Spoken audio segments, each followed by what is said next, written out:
केंद्रीय शिक्षण मंत्रालयाचं अधिकृत database unified district system for education plus याद्वारे असं सांगण्यात आलं की 2014-15 ते 2024-25 या 10 वर्षामध्ये जवळपास 94,000 सरकारी शाळा बंद पडल्या. वरून त्यांना असं क्लेरिफिकेशन दिलं की ह्या शाळा बंद केल्या नसून त्या शाळा मर्ज केल्या. म्हणजे ज्या ठिकाणी 5 ते 6 विद्यार्थी होते किंवा ज्या ठिकाणी 10 विद्यार्थी होते, मग एकच शिक्षक होता किंवा एकच शिक्षक 1ली पासून 5वी पर्यंत शिकवत होता. एकच वर्ग सगळ्यांना एकच, तर त्या मर्ज केल्या असं त्यांनी सांगा. तर एक शाळा बंद होणे ही फक्त इमारत बंद होणे नाही, तर त्या गावातील त्या लेकरांचं भविष्य उद्ध्वस्त होणे. आणि ह्या शाळा मर्ज करताना केंद्र सरकारने पहिले हा विचार करायला पाहिजे, की त्या विद्यार्थिनींना दुर्गम म्हणजे ग्रामीण भागामध्ये जाण्या-येण्याची त्यांनी व्यवस्था केली का? रस्ते केले का? व्हॅनची व्यवस्था केली का? मग कसे विद्यार्थी शाळेत पोहोचतील? आणि विद्यार्थिनी तर पोहोचणं दूरच आहे, कारण ती व्यवस्था न करता शासनाने ह्या शाळा मर्ज केल्या असं सांगितलेलं आहे. पण ही माहिती मला वाटते खोटी असणार आहे. ह्या शाळा बंद पडलेल्या आहेत. कारण कुठल्याही प्रकारची व्यवस्था आत्ता तरी आपल्याला शाळामध्ये दिसत नाहीये. आत्ता जे CGPने आंदोलन सुरू केलं होतं, स्कूल ठीक करो, यातून आपल्याला खूप साऱ्या गोष्टी दिसून आलेल्याच आहेत.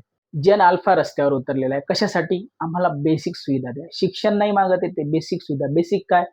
शाळेत जायला यायला रस्ता, शाळेत जाण्यासाठी वाहनं आणि शाळेमध्ये स्वच्छ पिण्याचं पाणी, शाळेमध्ये टॉयलेटची व्यवस्था, शाळेमध्ये छत चांगलं, शाळेमध्ये बसायला बेंच, अशा बेसिक गोष्टीसुद्धा आपल्या इथे जवळपास निम्म्यापेक्षा अधिक शाळा असं म्हणता येईल, की तिथं नाहीयेत उपलब्ध. ग्रामीण भागामध्ये तर नाहीच नाही. आणि या मागणीसाठी जेन अल्फा रस्त्यावर उतरलेला आहे. 4-5 दिवसापूर्वी गडचिरोलीमध्ये 6 विद्यार्थिनींना आदिवासी आश्रमशाळेत सरपंच झाला होता. त्यातील 3 विद्यार्थिनी दगावल्या. तर मला एक सांगा, की हे जे आश्रमशाळा मॉडेल गेल्या 7 दशकापासून कालबाह्य मॉडेल झालेलं आहे का? जवळपास महाराष्ट्रामध्ये 529-30 आश्रमशाळा आहेत. 490च्या आसपास हॉस्टेल्स आहेत आणि गेल्या 2 वर्षामध्ये जवळपास त्या आश्रमशाळेमध्ये 584 विद्यार्थ्यांचा मृत्यू झालेला आहे. 5% विद्यार्थ्यांचा केवळ सर्पदंशाने मृत्यू झाला. याला जबाबदार कोण आहे? 490 हॉस्टेलपैकी जवळपास 250 हॉस्टेल म्हणजे 50% हॉस्टेलला बेड नाहीये झोपण्यास. या परिस्थितीला जबाबदार कोण आहे? हे आश्रमशाळा विद्यार्थ्यांच्या मृत्यूचे सापळे बनलेत का? मग याच्यावर कोण उत्तर देणार?